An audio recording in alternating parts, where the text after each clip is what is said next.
नमस्कार, बहुत स्वागत है आपका 9 की 9 खबर में। आपके साथ मैं हूं सोनाली सिंह। बुलेटिन की शुरुआत करेंगे बड़ी खबर के साथ। पटना से बड़ी खबर, जहां एक बार फिर अपराधियों ने भीषण वारदात को अंजाम देकर पटना पुलिस में खलबली मचा दी है। अपराधियों ने शास्त्री नगर थाना क्षेत्र के पौष इलाके ऊर्जा स्टेडियम के पास चेन लूटने के दौरान एक महिला समेत 4 लोगों को गोली मार दी। देर रात हुई इस वारदात के बाद पटना पुलिस महकमे में अफरा तफरी का माहौल है। बताया जा रहा है कि बाइक पर सवार 3 अपराधी ऊर्जा स्टेडियम के पास घात लगाए हुए थे और इसी दौरान हॉस्टल संचालक महिला समेत 4 लोग स्कूटी और बुलेट पर सवार होकर घर लौट रहे थे। अपराधियों ने इनसे चेन मांगी, इन लोगों ने चेन भी दे दी, लेकिन इसके साथ ही सभी ने शोर मचाना भी शुरू कर दिया। इसके बाद अपराधियों ने पिस्टल से गोलियां दागनी शुरू कर दी। सभी 4 घायलों को फिलहाल अस्पताल में भर्ती कराया गया है, जहां देर रात सभी का ऑपरेशन किया गया। जानकारी मिल रही है कि महिला हॉस्टल संचालक है और बोरिंग रोड में उनका हॉस्टल चलता है। इस घटना के बाद पुलिस सीसीटीवी फुटेज के आधार पर मामले की छानबीन में जुट गई है। इस घटना ने राजधानी की व्यवस्था पर सवाल खड़ा कर दिया है। कैसे हुआ? कहाँ पे एड्रेस उतना पता नहीं, अभी नया नया।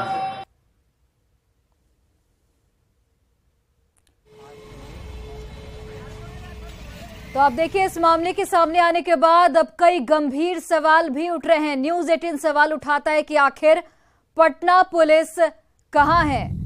तो ये तमाम सवाल इस पूरे मामले के सामने आने के बाद खड़े हो रहे हैं कि आखिर पटना पुलिस कहां है, पुलिस की गश्ती का क्या हुआ। सवाल यह भी उठता है कि पटना में अपराधी आखिर बेखौफ क्यों हैं। क्या पुलिस का इकबाल खत्म हो चुका है? तो क्या पुलिस का इकबाल खत्म हो चुका है? क्योंकि जो तस्वीरें सामने आ रही है उसमें यही दिखता है कि पुलिस का डर अपराधियों में बिल्कुल नहीं है। अपराध रोकने की जिम्मेदारी आखिर किसकी है? तो ये तमाम सवाल इस पूरे मामले को लेकर लगातार न्यूज़ 18 खड़े कर रहा है। इधर देखिए, कटिहार में एक महिला पुलिसकर्मी की गोली मारकर हत्या कर दी गई। मुंगेर की रहने वाली प्रभा भारती घर से पुलिस लाइन लौट रही थी और इसी दौरान कोढ़ा थाना इलाके के NH 81 भटवाड़ा पंचायत भवन के पास महिला पुलिसकर्मी की गोली मारकर हत्या कर दी गई। शव के पास से जिंदा कारतूस भी यहां पर बरामद किया गया है। फिलहाल पुलिस इस पूरे मामले की छानबीन में जुट गई है। इस मामले में अब SIT का भी गठन कर दिया गया है और अपराधियों की पहचान भी कर ली गई है।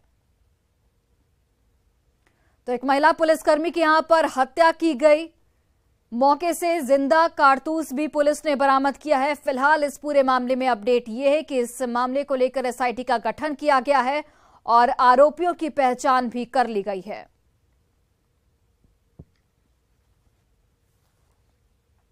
अभी तो देखा जा रहा है किस तरह का। जी सर, यहाँ पे जांच किया जा रहा है। क्या लग रहा है सर? यहाँ पे एक युवती का शव पड़ा हुआ है सर। क्या बताएं हम अभी, आप लोग तो हम लोग दूसरे देख रहे हैं, हम लोग दूसरे से। यहाँ पे किसी लड़की को गोली मार दिया गया है। गोली मार दिया गया है? 3-4 गोली मारा है जी, 3-4 गोली मारा है। 3-4 गोली मारा गया। कहाँ की लड़की है वो? ये नहीं पता, मोबाइल से एड्रेस निकाल के देख सकते हैं। कहाँ पे यह घटना घटा है? ये भटवाड़ा जो है, कुर्सी नारायणपुर से आगे, कुर्सी चौक से आगे। और कई सवाल खड़े हो रहे हैं। न्यूज़ 18 लगातार सवाल उठा रहा है कि महिला पुलिसकर्मी को आखिर गोली किसने मारी। सवाल यह भी उठता है कि इतने आखिर अपराधी जो हैं वे बेखौफ क्यों हो चुके हैं। सवाल ये कि क्या अपराधियों में पुलिस का कोई खौफ, कोई डर नहीं है। बांका में मुखिया के बेटे ने एक युवक की पीट कर जान ले ली। परिजनों के अनुसार दुमुहान पंचायत के मुखिया रेखा देवी का दबंग टुनटुन महतो ने युवक की हत्या की है। युवक का मुखिया के बेटे से पैसे को लेकर विवाद चल रहा था। जवान बेटे को खोने पर मां का रो रो कर इस वक्त बुरा हाल है। अस्पताल में अपने बेटे के शव के साथ मां लगातार रोई जा रही है। वहीं पुलिस परिवार के बयान के आधार पर पूरे मामले की छानबीन में जुटी हुई है।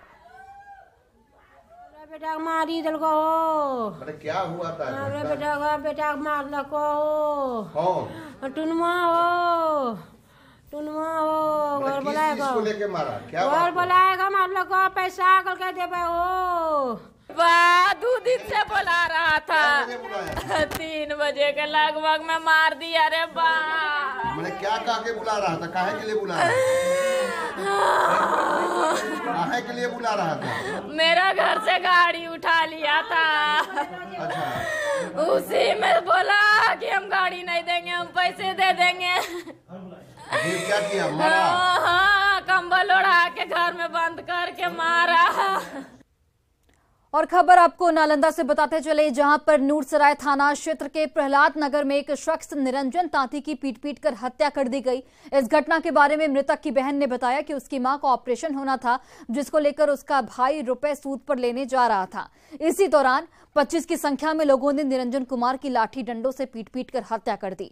मृतक की बहन ने यह भी बताया कि उसके भाई की हत्या जातिवाद के विवाद को लेकर हुई है। वहीं घटना की जानकारी मिलते ही सदर डीएसपी घटनास्थल पर पहुंचकर मामले की छानबीन में जुट गए हैं। विवाद कुछ नहीं था, मेरा भाई गया था शुद्धि में पैसे लाने के लिए, बस इतना बात है।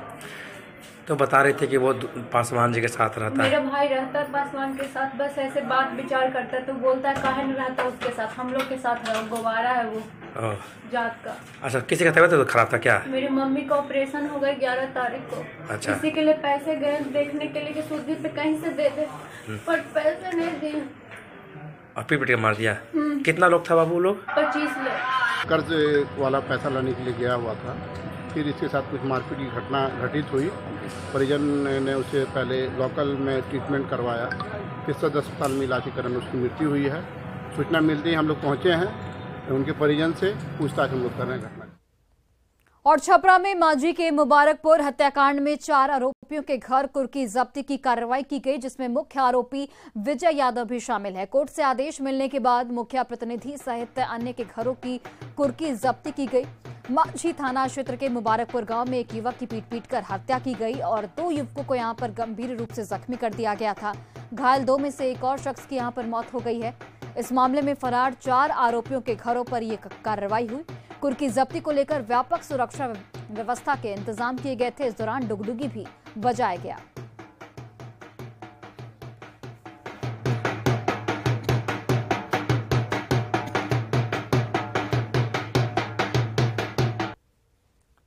हत्या की घटना हुई थी, इसमें हम लोग 5 अभियुक्तों को गिरफ्तार कर चुके हैं। इसके अलावा 4 नामजद प्राथमिक अभियुक्त अभी फरार हैं। हमने माननीय न्यायालय से इनके विरुद्ध क्रिमिनल प्रोसीजर कोड की धारा 83 के तहत आदेश लिया है इनकी संपत्ति की कुर्की करने के लिए। उसी के तहत इनकी कुर्की जब्ती की कार्रवाई। और छपरा में मांझी के मुबारकपुर कांड के बाद बंद इंटरनेट सेवा के अवधि का विस्तार कर दिया गया है। अब 10 फरवरी तक सारण जिले के लोग इंटरनेट का इस्तेमाल नहीं कर सकेंगे। हिंसा मामले में अभी तक पुलिस ने 13 लोगों को गिरफ्तार किया है और घटना को लेकर 6 अलग अलग प्राथमिकी दर्ज कराई गई है। भारत नेपाल सीमा पर तैनात सशस्त्र सीमा बल यानी कि एसएसबी ने बुधवार को उज्बेकिस्तान की 2 युवतियों को गिरफ्तार किया है। इसके साथ ही उस भारतीय युवक को भी एसएसबी ने पकड़ा है जो इन दिनों विदेशी महिला की मदद कर रहा था। युवतियों के पास से उज्बेकिस्तान पासपोर्ट बरामद किया गया है। उज्बेकिस्तान की ये दोनों महिलाएं चोरी छिपे भारत में दाखिल हुई थी और कई दिनों से वो भारत के अलग अलग जगहों पर घूम रही थी। फिलहाल इन दोनों महिलाओं से जुड़ी जानकारी एसएसबी के स्थानीय कमांडेंट ने पटना स्थित अपने एसएसबी मुख्यालय के साथ ही सुरक्षा एजेंसियों को भी दे दी है। एसएसबी कार्यालय से इस मामले पर अधिक जानकारी दे रहे हैं सहयोगी अमित कुमार। भारत नेपाल सीमा से सटे सोनबरसा थाना क्षेत्र अंतर्गत वहां पर 3 लोगों को एप्रीहेंड किया गया है, जिसमें कि 2 महिलाएं हैं और 1 पुरुष है। सभी के डॉक्यूमेंट्स को वेरीफाई किया जा रहा है, उनका सत्यापन कराया जा रहा है कि वो कहाँ के नागरिक थे और वो उनका अगर वीजा ओवरस्टे कर रहे थे या नहीं कर रहे थे, इन सब की जांच अभी जांच के क्रम में है।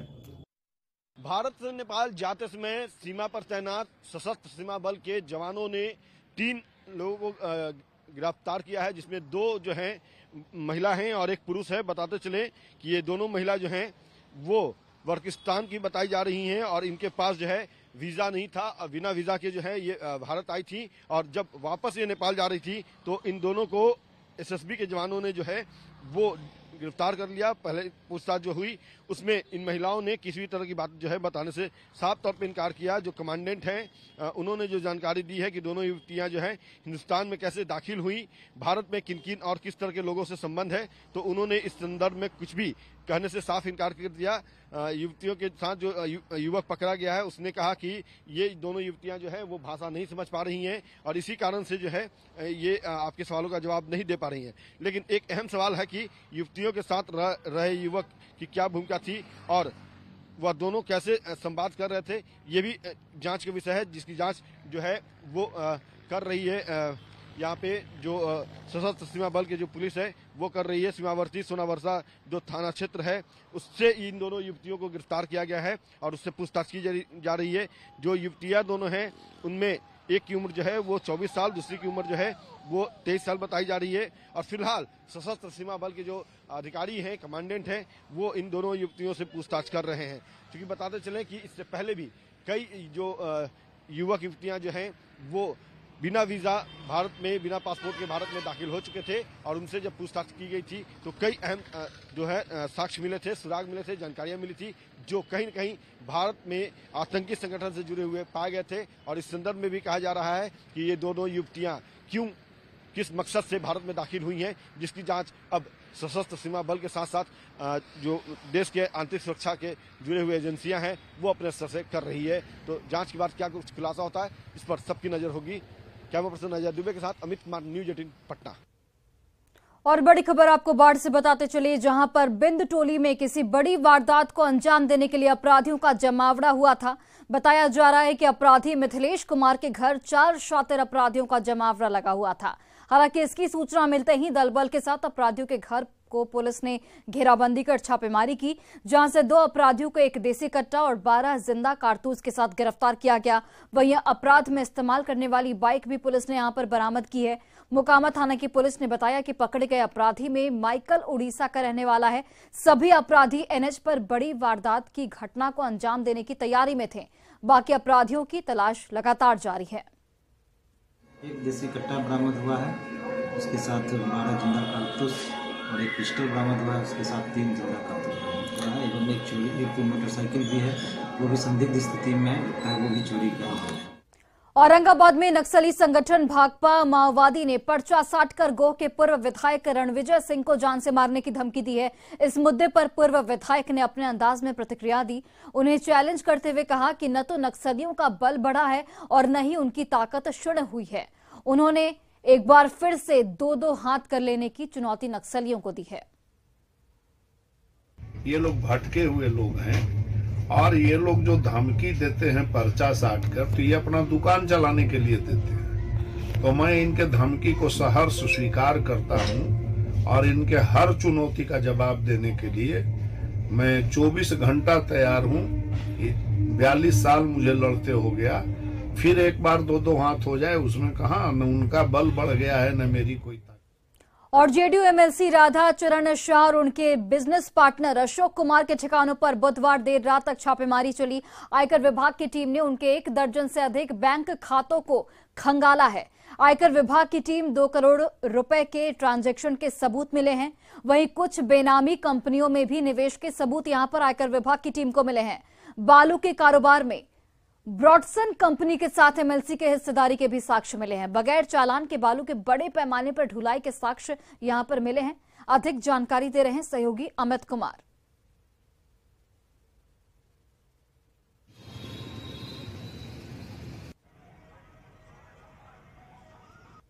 जेडीयू एमएलसी राधा चरण शाह और उनके सहयोगी अशोक कुमार के ठिकाने पर 2 दिनों तक आयकर विभाग का जो है वो छापेमारी हुई है, सर्वे हुआ है। और इस सर्वे के दौरान जो जानकारी मिली है उसके मुताबिक बड़ी संख्या में फर्जी दस्तावेज और बिना बिल कच्चे तौर पर लेन देन और उससे जुड़े हुए कागजात बरामद किए गए हैं। इसमें सबसे ज्यादा बालू के अवैध खनन से जुड़े कारोबार के मामले पाए गए हैं। बताते चले कि राधा चरण शाह और उसके जो करीबी हैं अशोक कुमार के यहाँ जब आयकर की टीम पहुंची और 48 घंटे से ऊपर जब ये छापेमारी किया गया, दस्तावेजों को खंगाला गया, तो दर्जनों बैंक खातों का पता चला है जिनमें करोड़ों का लेन देन किया गया है।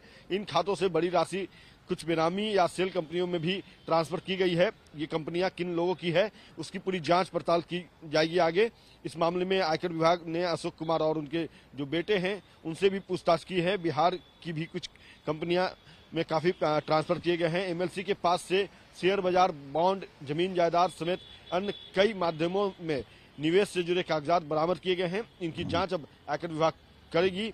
और बताते चले कि बुधवार की देर शाम तक जो है आयकर विभाग की छापेमारी चलती रही है। बालू कारोबार में ब्रॉडसेन कंपनी के साथ एमएलसी का जो हिस्सेदारी है उसके जुड़े हुए काफी साक्ष्य जो है, दस्तावेज, कागजात जो है वो बरामद किए गए हैं।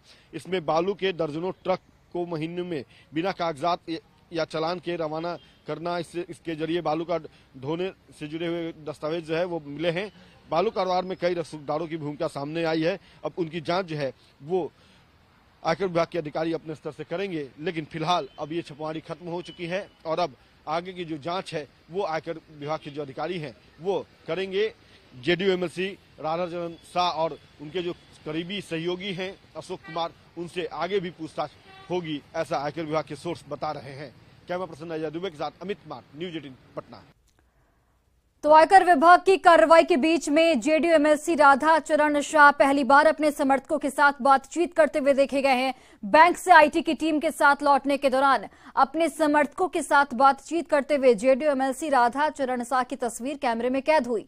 बताते चले आपको कि करीब 3 घंटों तक एमएलसी को लेकर बैंक अकाउंट और लॉकर को आयकर विभाग की टीम ने जांच की है। और ये पहली तस्वीर छापेमारी के बाद जब अपने समर्थकों से बात करते हुए वो कैमरे में कैद हुए।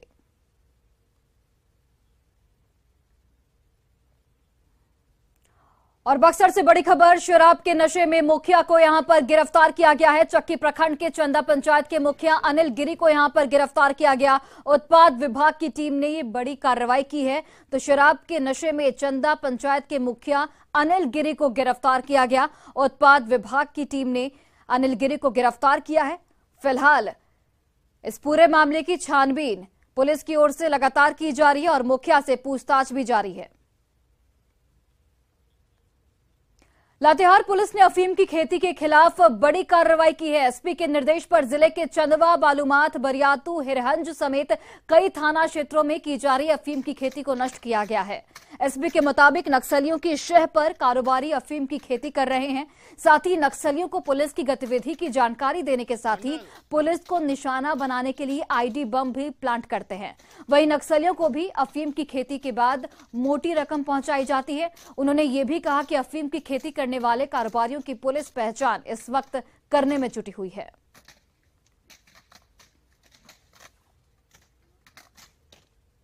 लगातार हम लोग प्रयास कर रहे हैं कि उसका विनिष्टीकरण किया जाए, खास करके नॉर्थ लातेहार के अमानत नदी के आसपास के क्षेत्र में और चंदवा थाना क्षेत्र में जहां भी इसकी खेती की सूचना हमें प्राप्त हो रही है, हम लोग सीआरपी की मदद ले रहे हैं। नेक्सस है जिसमें जो अफीम की खेती करते हैं वो नक्सली को प्रोटेक्ट करते हैं, उनकी सूचना, हमारी सूचना नक्सली को देते हैं। नक्सली आईडी लगाकर और आईडी का भय दिखा करके पुलिस को विनिष्टीकरण से रोकते हैं। तो कहीं न कहीं एक जो उसका बड़ा तस्कर है और नक्सली है, इनके बीच में एक नेक्सस है जिसके कारण ये इस एरिया में थ्राइव करता है। और इसी बीच बड़ी खबर आपको हिमाचल प्रदेश से बताते चले, अगजनी में 4 बच्चों की मौत हुई है। सभी बच्चे बिहार के रहने वाले बताए जा रहे हैं। ऊना में 4 बच्चों की मौत की खबर सामने आई। थाना अंब के तहत बड़ी दी हट्टी में ये पूरा हादसा हुआ है। मृतकों की उम्र यानी कि बच्चों की उम्र 6, 7, 14 और 17 वर्ष की बताई जा रही है। हालांकि अगजनी किस वजह से हुई उसका अभी तक खुलासा नहीं हो पाया है। पुलिस ने मामला दर्ज कर जांच को शुरू कर दिया है। तो सभी बच्चे बिहार के रहने वाले बताए जा रहे हैं।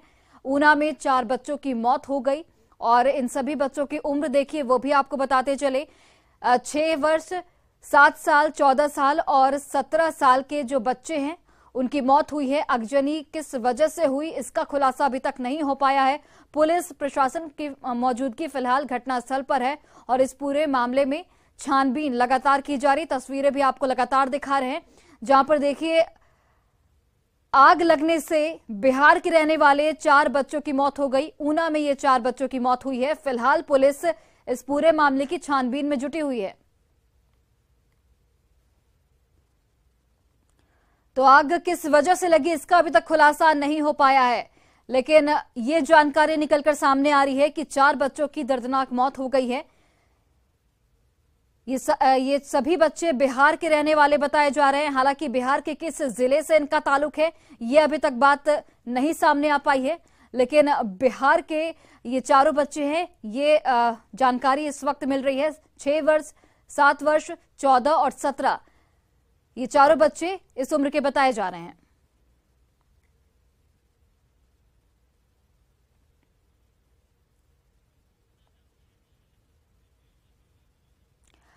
और देखिए, आपको एक और जानकारी देते चले कि हालांकि ये पुख्ता जानकारी नहीं है, लेकिन ये अपडेट हमारे पास आया है कि ये चारों बच्चे बिहार के दरभंगा जिले के रहने वाले बताए जा रहे हैं। दुमका में नकली नारियल तेल और चायपत्ती के कारोबार का नगर थाना पुलिस ने खुलासा किया है। गुप्त सूचना के आधार पर रसिकपुर के एक मकान में छापेमारी के दौरान भारी मात्रा में नकली नारियल तेल और चायपत्ती बरामद की गई। इस दौरान कारोबारी प्रदीप शर्मा मौके से फरार हो गया।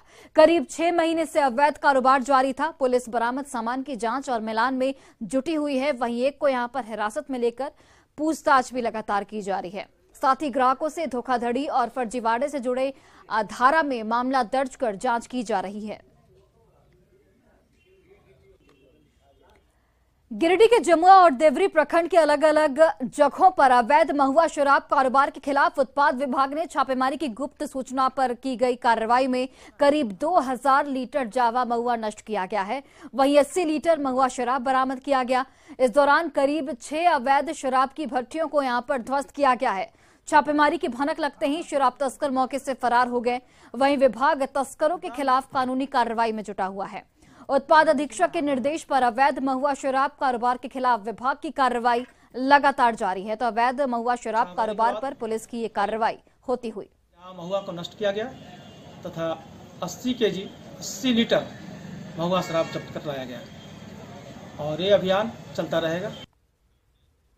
और फिलहाल इस बुलेटिन में बस इतना ही। आप देखते रहिए न्यूज़ 18 बिहार झारखंड।